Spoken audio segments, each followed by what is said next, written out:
talking about whole sets of innovations from vaccination to drugs to public health to shared maps. And we all need to kind of pull together to create this new future. And one organization that's really led the way in reimagining the future is the XPRIZE. Started 14, 15 years ago, founded by my friend and co-conspirator, Dr. Peter Diamandis, who we'll hear from later. But I want to hand over the Zoom platform to the CEO of XPRIZE, Anousheh Ansari, who's an incredible technologist, entrepreneur. She's even flown to the space station, and is going to lead us into a quick session about what XPRIZE is going to do to help us pull together and connect the dots to create solutions for our current challenges and those in the future. So over to Anousheh Ansari. Thank you, Daniel. It's great to be here, and thank you for organizing. I've been listening and learning a lot myself, and it's so great to come after Dr. Brilliant and what he said. It's so true.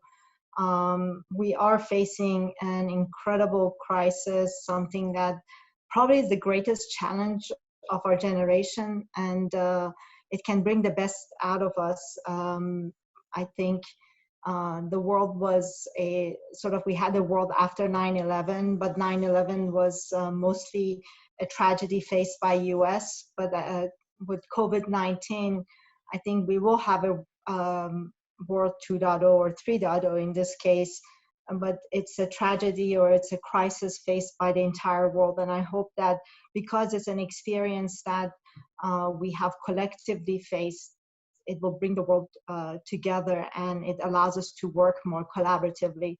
And for the past 25 years, since the idea of XPRIZE came about through Peter, what we've done, we've sort of trained as an organization, as a foundation, I think for this moment.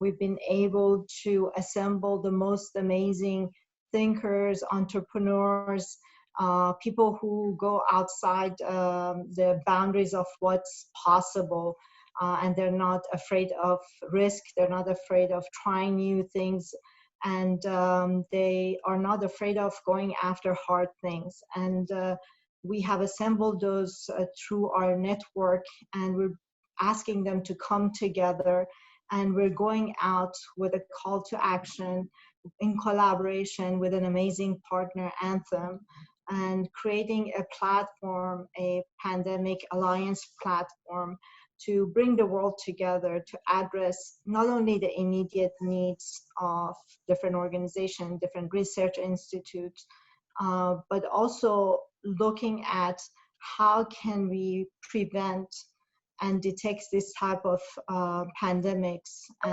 problems in the future. And that's what it's important, and a very big part of the work we're hoping to accomplish through this alliance, not only to focus on today and what we do now, but also with a lens toward the future.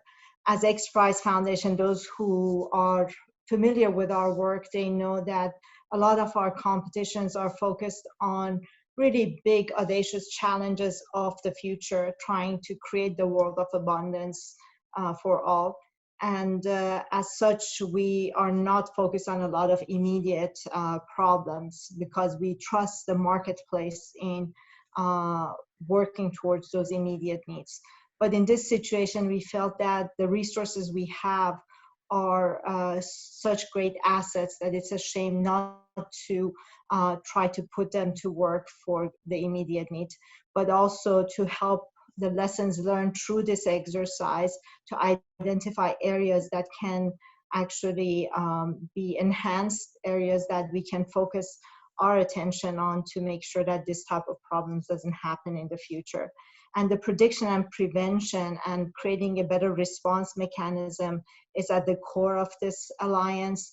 We have also put in to work our data collaborative, where we have assembled an amazing amount of data through partnerships that we've put together. And Anthem has also made their anonymized data from past 12 years, where researchers can get access to and benefit from multitude of data across many domains to drive new insights that will help identify new ways of prediction and prevention. So we're very excited about this. We have a group of people who've already signed up. We have just gone live. This is the first time we're sharing this with everyone on this Boma webcast, and we hope that people who see the website URL on this screen can join us, and they can share with us. Let me share some of the areas that they can basically contribute. Let me share this slide with you. 1 second.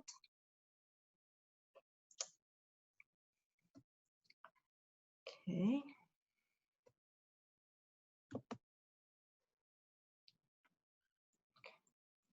So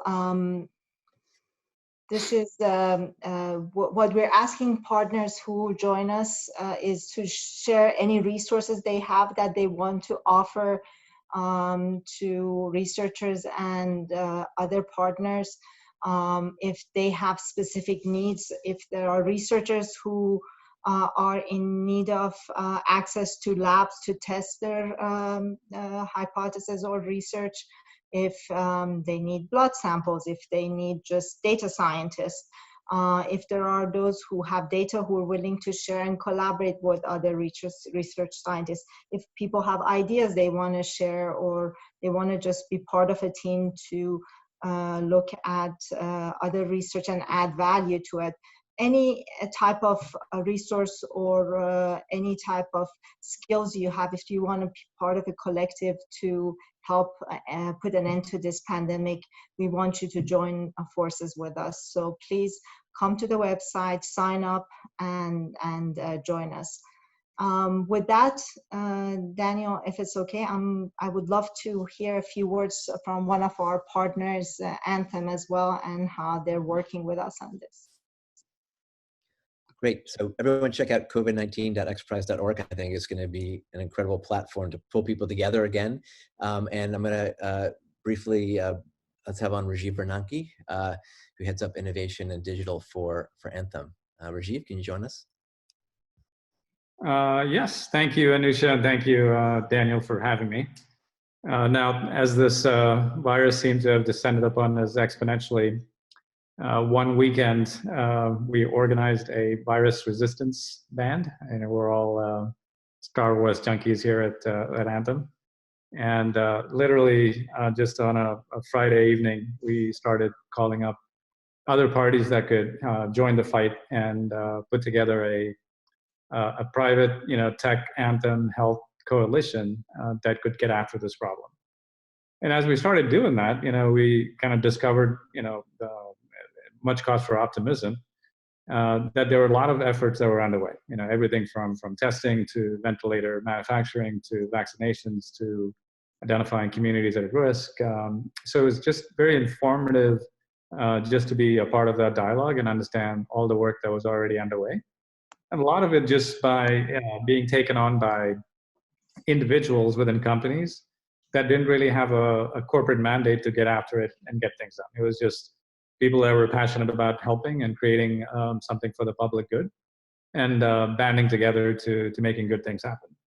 So as we got through that initial inventory of what's happening, who's doing what, and trying to get all this organized, the answer on how to organize was kind of staring us in the face with XPRIZE. So we reached out to XPRIZE and Anousheh and said, can we adapt the XPRIZE platform to really help us organize all the efforts that are underway and sort of make it a foundation for our collaboration so that we can bring all these parties together and understand what's going on comprehensively, and then use the platform to identify the gaps and then launch targeted initiatives that could address the gaps. And then the gaps could be anywhere from directly related to COVID, like the health issues around that, but also it could be the secondary and tertiary issues around the economic impact and the communities that need to get rebuilt after all of this is said and done. So that's the intent of the partnership with XPRIZE is to do this in a couple of phases.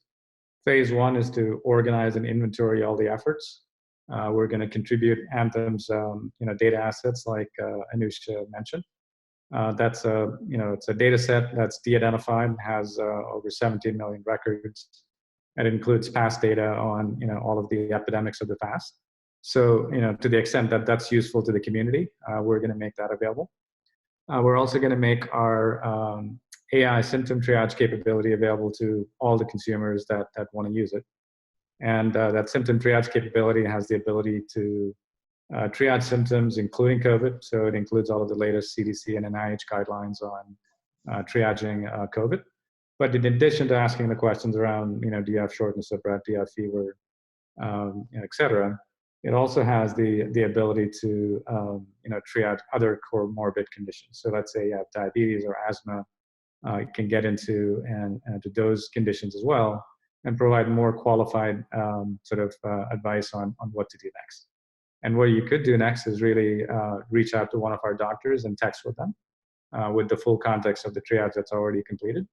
Or if you so choose to do so, you can also do a telemedicine visit to then sort of get some more care. And then what we're finding from our data so far is that our doctors are able to direct the consumers and the users of this app to the appropriate testing sites, to get tests completed, as an example.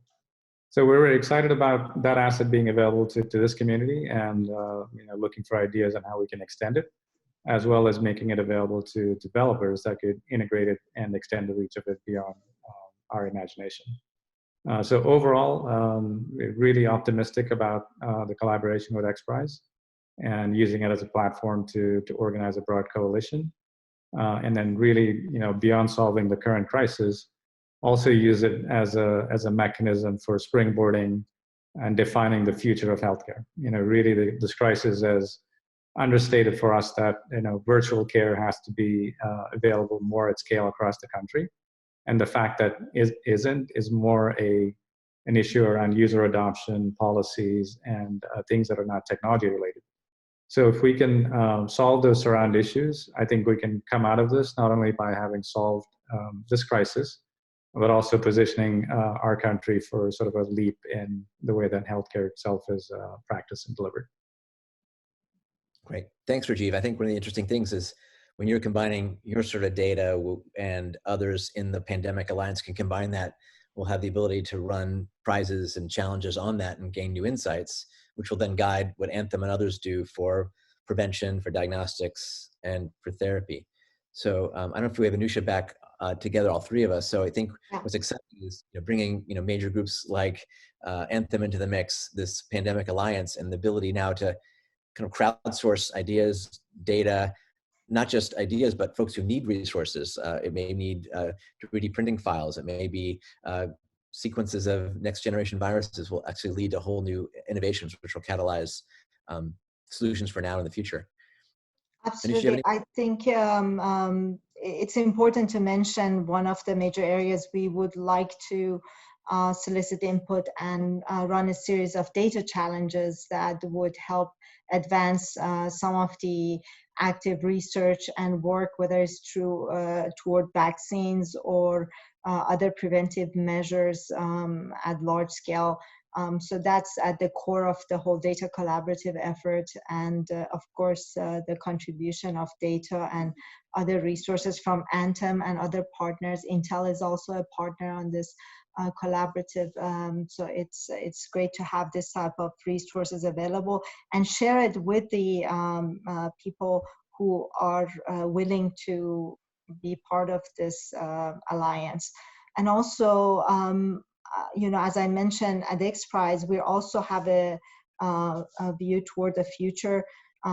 We do a visioneering event every year, and this year we were looking at existential threats to humanity even before this crisis started, and one of the areas was pandemic. So we're always looking at some of the areas Divya mentioned earlier, whether it's the food supply or some of the economic impact on the future of work or education or other areas that we have other problems that we need to look into after the pandemic's over, hopefully soon. And we need to always be ready to address those issues as well. So we hope that this alliance is the beginning of a collaboration, not only on this immediate crisis, but on much broader aspect of this problem and future problems that we will face together. And I think maybe briefly you can share the example of during the big oil spill a few years ago, there was an XPRIZE challenge that didn't bring the usual experts together. It brought a whole bunch of new minds to the problem of oil cleanup. That might be a small example. Can you share that? Yes, of course. When we were in the middle of the crisis, where the oil spill happened, we received a call from one of our supporters, from Wendy Schmidt, to do something about it. And we were able to very quickly catalyze our group to come together and launch a competition that was able to bring not only innovation from people who were in the industry, but also from people who were completely outside the industry, from people in the dentistry, and even from someone in the tattoo parlors of Las Vegas. But nevertheless, innovation can come from anywhere in the world, and that's what we saw. And any one of those teams who participated were able to contribute a new way of advancing the technology, and we were able to even exceed the expectation we had for the competition, and accelerate the rate of the oil cleanup, but by I think 30 times what we had at the time we launched the prize. So it is a very important way of actually advancing breakthroughs at a much faster rate and bringing attention, focus, innovation, and investment into an area that sort of has been stagnant. So we have brought in a group that is incredible already, and we hope to attract more participants and partners to it through this alliance. And I'll give last word over to Rajiv for a second. Any examples have you seen of crowdsourced data really changing what Anthem does through Sydney Care or other digital means that's going to shift how care is done, both for COVID and beyond? Yeah, absolutely. Daniel, we ran a challenge a few weeks ago where we opened up our data set, particularly around hospital readmissions for cardiac care, for following various sort of cardiac procedures. And what we found was that the typical big brand name hospitals, their readmission rates were much higher than the lesser known facilities. And that insight was kind of readily surfaced through just a data challenge that we issued, and people just with a subset of our data were able to surface those insights. So with this data set, we also have the ability to include a fuller, more complete data set to make that a much more broader and comprehensive approach to addressing this challenge. So very excited about the possibilities and looking forward to it. Yeah, I think the XPRIZE Pandemic Alliance is going to make a big difference. Everyone can just go to covid19.xprize.org and start to share your ideas, and we're going to build something pretty amazing. So thanks, guys.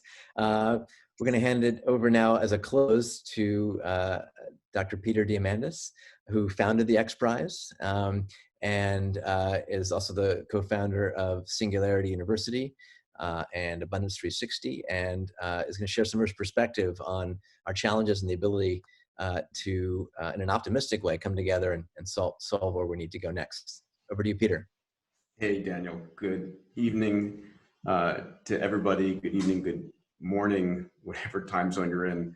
Always a pleasure to spend time with you, buddy, and with Anousheh, who I'm always grateful for in my life, who funded our first $10 million XPRIZE for spaceflight, and we're blessed to have as our CEO, Rajiv. A pleasure for having you and Anthem in this adventure in trying to crowdsource solutions from around the world. So let me begin. I have, I guess, about 10, 15 minutes to sort of set a little bit of a tone, give some sense of hope, I think, for all of us, and then perhaps do a little bit of Q&A as well. So first of all, I want to be very clear that we have two pandemics going on. We have a viral pandemic, which is awful, but we have something much worse going on right now, which is a pandemic of fear. And this pandemic of fear is spreading much faster than the virus is. And it is something that we need to always maintain a balance. And I by no means want to dismiss the danger and how this is different, but there is a massive pandemic of fear. I just want to acknowledge that up front. I also want to state that as bad as this pandemic is, and I love Larry Brilliant and I loved his presentation, and I agree with him, it could be a lot worse. And I think of this as a practice pandemic. What I mean by that is that ultimately, if the virus actually had a mortality rate up there along the lines of the 1918 flu or Ebola, this would be a death sentence for so many people, and we are reacting to it as if it is that, and we are destroying the global economy.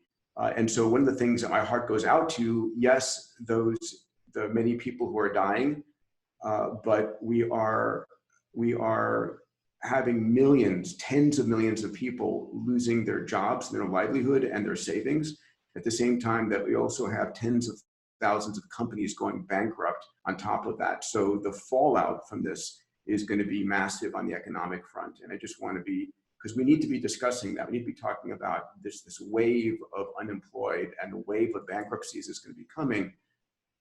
And we have to address that as well as the medical side of the equation. Now, having said all that, I am extraordinarily hopeful, and I'm hopeful for a very important reason that I don't think I've heard mentioned clearly so far, and that is for the first time ever in human history, the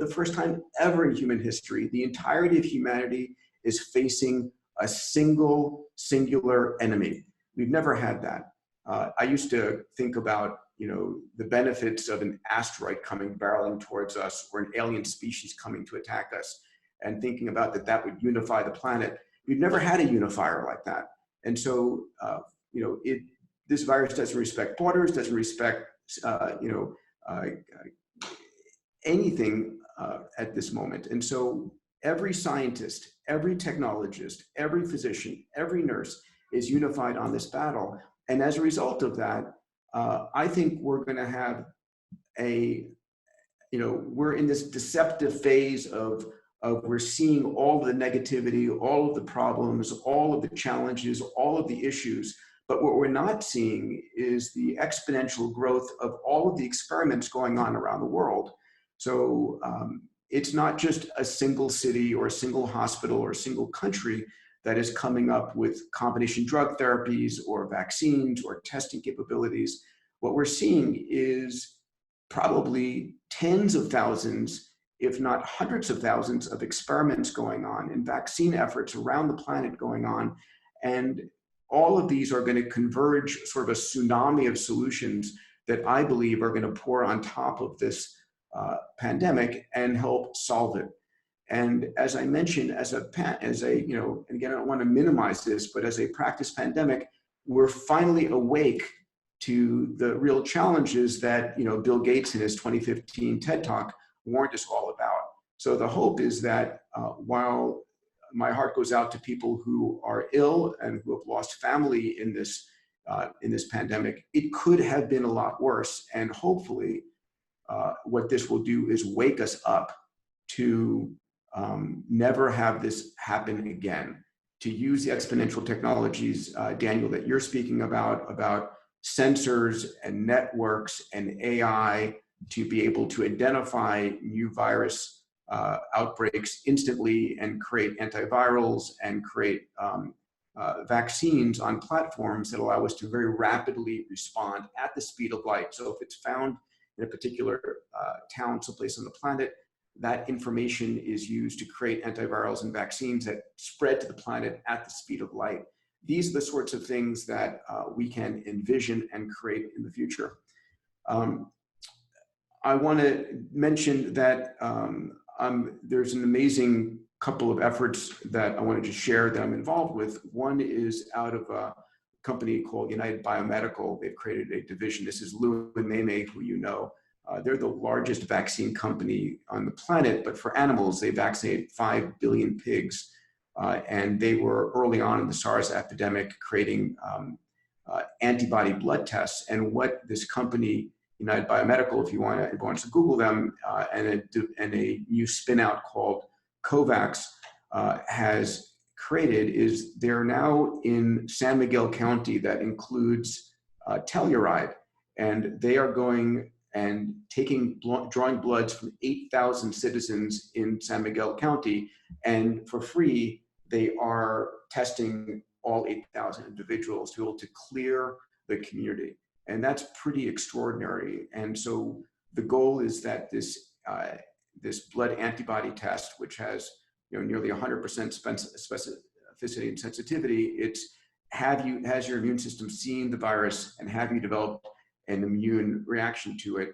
And if you can do a test and then 10 days later do the test again, the likelihood is you've seen it and you're immune now to be able to clear those individuals, but to do it on large scale so that we can test cities and towns and states, because a lot of the fear comes from not knowing. We can't stand not knowing. And so there is the PCR test we've spoken about is one part of it. It's, do you have an active infection? But the second part of it is, have you built an immunity? So that's pretty extraordinary. And that's going on right now in Colorado and then Wyoming. I just put them in touch with Governor Newsom here to look at doing this in California as well. And I think a number of large companies will be trying this. So we are seeing this, again, tsunami of testing that's going to come. But the important thing is that the next time we see any kind of a pandemic like this, the testing begins immediately. The other therapeutic that you mentioned in part, I'm proud of the work that Dr. Bob Hurry at Cellularity is doing. So the reason that we see very low mortality rate in people under the age of 30, less than 0.01% right now, and what we see is much larger in 70s, 80s, and 90s, is our immune system degrades over time.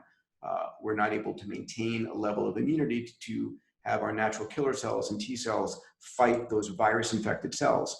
So what the work that Cellularity is doing is actually, it's the largest banker of placentas. And the placenta, I think of as a 3D organ that prints the baby using stem cells, if you would. But the placenta also protects the unborn fetus from viral infections, bacterial infections, and as such has a very large population of natural killer cells and T cells that protect that fetus. Well, what Cellularity has done is isolated the natural killer cells and has been using those natural killer cells to combat cancers.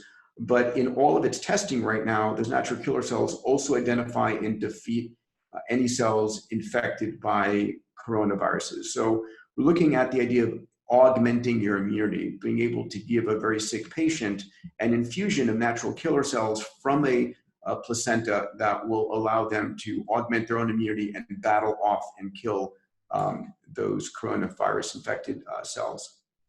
So two more thoughts before I wrap and we go to questions.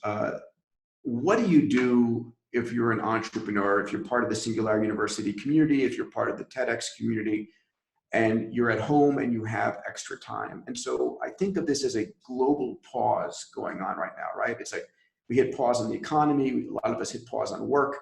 I think I'm working harder than I ever have.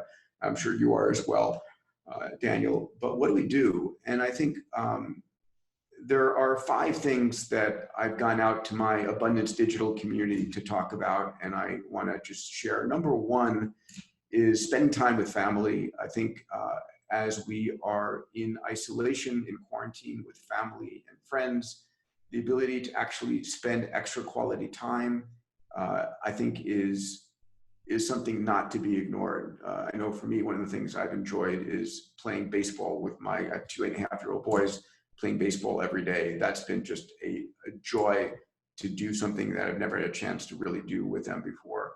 The second thing is change your physical practices. So we know that maintaining a high immunity or highly functional immune system is critical. So can you really try and shoot for 8 hours of sleep? Can you change your behaviors to get 8 hours of sleep? Can you get a meditative practice, right? So extra sleep, reduce stress through meditation. Can you exercise? I use an app from Johnson & Johnson called the 7-minute workout. It's free 7-minute workout every day just to keep your level of exercise up. And then of course your diet. So can you change? It turns out that 2 months time is enough to change your habits. So it's really hard to change your habit when you're running around and flying around and working. But if you're at home consistently for 2 months, you can change your habits. So use these 2 months to change your habits in sleep, in exercise, in diet, in meditation, I think is a very important thing. The third thing I'm recommending is if you're an entrepreneur, how do you digitize your business, right? And within the XPRIZE SU ecosystem, we talk about the concept of the 6 Ds. And 4 of those Ds are whatever you digitize, you can dematerialize, demonetize, and democratize, right? So we've digitized this event and we're demonetizing it, it's free, and democratizing it, it's available to everyone around the world. So how do you as an entrepreneur think about digitizing, demonetizing, democratizing your products and services? Every product or service in some way can be demonetized and democratized. You have to think about it, right? Uber demonetized and democratized owning a car. Airbnb demonetized and democratized, a hotel. So how could you do this? The fifth thing is what I teach in the abundance and SU ecosystem, is that the world's biggest problems are the world's biggest business opportunities. So now during this global pause, how do you think about helping the world? How do you think about working on problems? So if you're an entrepreneur, throughout the day, carry a notepad with you. When you run into a problem and a challenge that's a result of this pandemic and this quarantine, write it down. Every problem you face is potentially a great business idea that you can create around this, because as Dr. Brilliant said, this isn't the first time and it's not going to be the last time. Okay, one last thing I want to share, which I'm super excited about, is the concept of how do you maintain an abundance and exponential mindset? How do you maintain a positive mindset when you're being bombarded by all the negative news all the time? And so I joke, those of you who've seen my work before, that I call CNN the crisis news network, or the constantly negative news network. And if you're sitting at home watching the news all day long, I don't have a good acronym for Fox yet, your mindset just gets so negative that it's depressing. Your cortisol levels go up. It defeats your entire immune response. So I used to joke and saying, I want to create an alternative to the news. And so I did that. And we've been in beta. It's a machine learning AI platform that's free. It's been in beta for 2 years. And I'd like to show it to you real quick. Let me just try this. Where is this? Okay, here we go. All right. So can you see that, okay, Daniel? Yep. So, all right. So, it's called Future Loop, and it's about data-driven optimism. So what Future Loop does, it's a machine learning platform that scans the world, about 100 million journal articles, science journals, blogs, social media every day. It does a complete global scan. And we've built neural nets over the last 2 years for analyzing and filtering. So every single article is scored for a future score. Is it forward-looking sentiment? Is it abundance and exponentially minded? Quality of the source. We then do a convergence detection. We look for articles in which it's a focus of multiple exponentials converging: AI, robotics, 3D printing, synthetic biology, AR, VR, and so forth. And then we filter it by industries. And then we've created virtual avatars. We've created a virtual avatar of myself, of Ray Kurzweil, of Elon. What would those people look for in terms of the articles that they would be interested in reading? And so at the end of each day,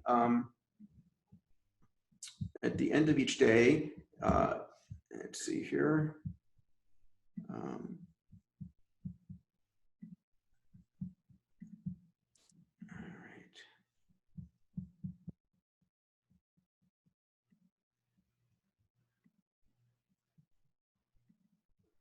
Sorry about that.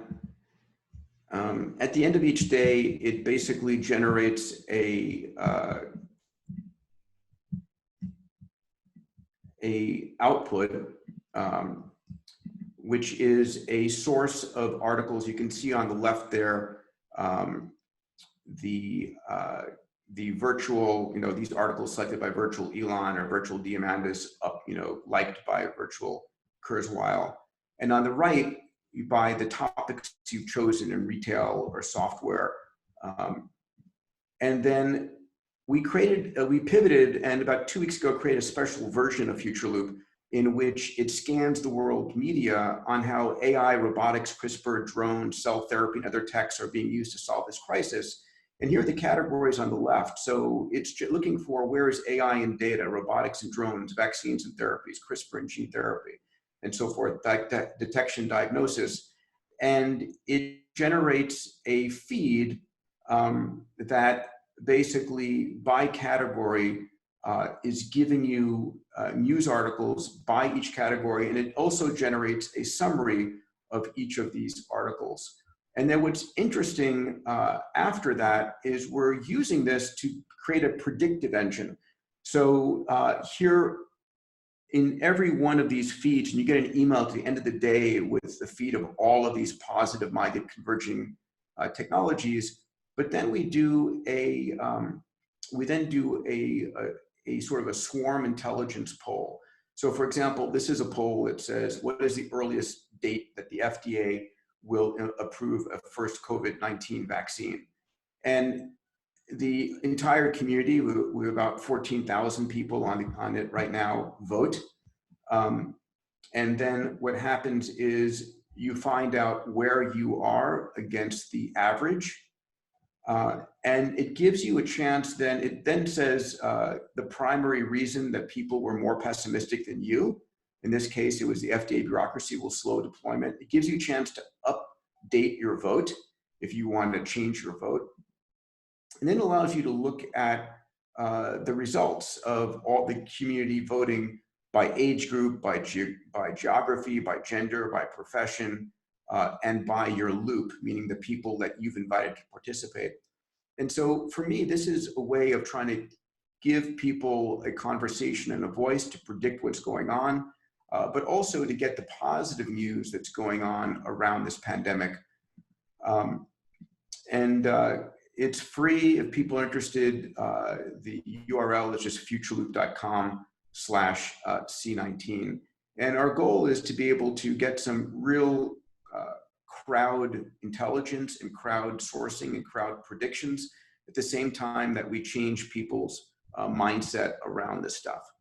So let me pause there, Daniel, and let's have a conversation. Great. I think we've got time just for a couple questions because it's getting late on the East Coast and we're going to wrap. But I think what this whole situation leads us to is we all have a chance for kind of a global MTP, massive transformative purpose, that you'd like to talk about individually. And you've been a master at sort of bringing people together from different fields and moonshots and beyond. Any kind of lessons, not just for solo entrepreneurs, and as we're going to be doing with the XPRIZE Pandemic Alliance, to really kind of connect the dots and speed things up for solutions. So I think one of the most important things that this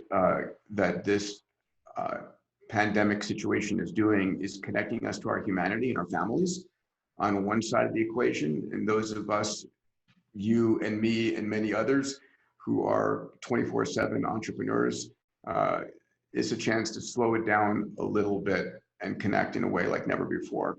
The second thing is, again, I think one of the most incredible gifts this is giving us is a single world enemy that we can unify on. And there, I mean, so the help that's coming out of China now back to the US, right? There's a great quote that I want to quote. It's Matt Damon playing Mark Whitney in The Martian, in which he goes, "We're going to science the shit out of this," right? And that's amazing. I think whenever you put that much human focus on one problem, we can solve it. And so I think we're going to gain tremendous level of confidence in our abilities and not let this happen. And as Anousheh mentioned earlier, we set the theme this year of for XPRIZE and Visioneering as addressing humanity's existential threats.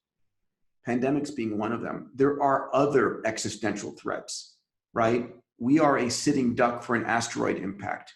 And the amount of closing our eyes and saying, no, no, no, I don't want to think about this that's going on drives me nuts, because we're not ready for an asteroid impact. And by the way, an asteroid impact would make the COVID-19 pandemic look like a sunny, bright California day.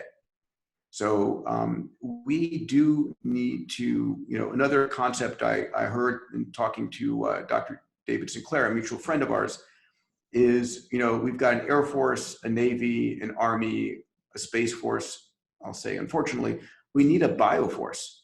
We need the governments of the world to be ready to address this and not have this, caught in such a terrible state before ever again. But I just, the closest thing in my life to this has been the Apollo program, where the whole world watched one event. That was a much more positive event than this. But for my kids, for your kids, for everyone's kids listening, this is going to change their lives and ours. And let us make sure that it changes it in an incredibly positive fashion. Because I think there is a bright spot. It is how we're all trying to collaborate, connect the dots, and realize that, as you said earlier, pandemics don't have borders. So any parting shots? We're going to hand it over to Laura in a second about mindset and collaboration. Again, if you believe you can or believe you can't, you're probably right.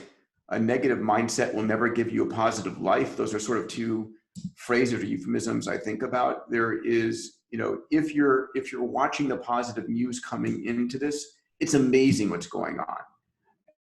And while we have to be safe and and take safe measures, be excited about how a couple 100 million scientists, engineers, technologists around the world are collaborating at a scale like never before, creating friendships and partnerships that will pay dividends for decades to come. So thank you very much, Daniel. Thank you, Lara. Thank you, Anousheh and Rajiv and everybody here. Thanks, Peter. Godspeed. Same.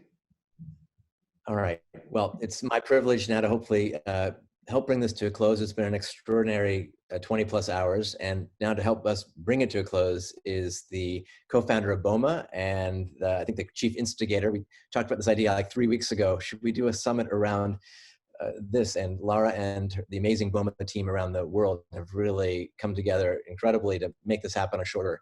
So over to Lara, who's going to help bring the whole day home. Lara, well, I over to just you. want to say a big thank you to you, Daniel. You really pulled together an amazing team in an amazing session in the US. I think what Larry had to say was so important, that what's happening right now is bringing out how we can be the best person that we can be. And I had an interesting conversation. I have two 18-year-olds with my daughter today, and it's echoing what a lot of people have said. But this idea, she really feels like this is a moment that's made her understand the value of human connections. And I think any of us who've had teenagers and been fighting with their time spent on digital devices will actually see the pot of gold at the end of the rainbow in that statement. So I know it's been a very hard time for many of us, but I just wanted to thank you for taking the time to curate the finale of what's been a 20-hour marathon around the world. And so thank you very, very much. Thank you. And so with that, as we've said, we started off this morning at 2 a.m. in New Zealand. And I thought it was really poetic that I invite my co-founder of Boma, the amazing Kyla Colburn, who started this 20-hour marathon at 2 a.m. Back to help me close this off. So I'm going to hand it over to her for a few minutes. And Kyla? Thank you, Lara. Wow.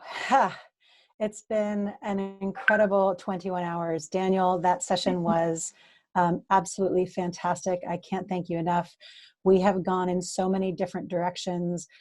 We have learned about the difference between viruses and bacteria. We've learned about how gaming and disaster simulations can help us understand how to fight pandemics.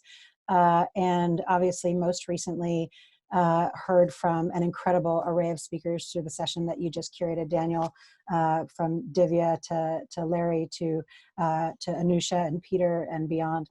I just wanted to touch on one thing that really stood out to me, and it was from Larry's talk, how he said, this is we can't overstate the magnitude of this crisis, that we are not overreacting. But he also said that he is an optimist. And the reason he's an optimist is because he got to see the last case of smallpox come to an end. And it reminded me of Admiral Jim Stockdale, who in 1965 was shot out of his plane over Vietnam and ended up spending 7.5 years in the infamous Hanoi Hilton in a prisoner of war camp. And when he came out of that POW camp, he was asked, what is it that allowed you to get through that? What is it that allowed you to survive that ordeal when so many others didn't? Who struggled with that survival? And his answer was, it's simple. Who didn't make it? It was the optimists. The optimists were the ones who were saying, oh, we'll be out of here by Christmas, and then Christmas would come and go. And oh, okay, we'll be out of here by Easter, and Easter would come and go, and then Thanksgiving, and then it would be Christmas again. And he said they would die of a broken heart. And he said the people who made it through were the ones who never confused the faith that we would prevail in the end, which we cannot ever afford to lose, with the discipline to confront the brutal facts of our reality, whatever they might be. And this is the moment that I think we find ourselves in. We are in a moment where we are facing some incredibly brutal facts. Daniel, I thank and applaud you for your hard questions about what are the realistic timeframes for vaccines and for cures. Peter, your comment about the reality of the economic impact of this pandemic. We are facing brutal facts that extend right around the globe and touch us on almost every level of our existence. But like Larry, I certainly absolutely hold faith to the idea that we will prevail in the end. And the reason that I hold faith to that idea is because this event, what happened over the past more than 20 hours, is a microcosm of what is happening now around the world. We had hundreds of people come together over a very short period of time with a common purpose to pull this off. That is exactly what is happening in terms of the fight against COVID-19 around the world. And I have total faith that with all of those minds, all of that creativity, that ingenuity, that heart and that love coming together around the world, we will absolutely prevail. And the world will look very different than it did before this crisis. And my hope is that different world is one in which our hearts are a bit more open, where we know that even if we have to maintain some physical distance, we understand the priority in holding each other spiritually close, and we have potentially a bit more perspective on what is really, truly important to us. So with that, I will turn it back over to you, Lara. Thank you, Kyla.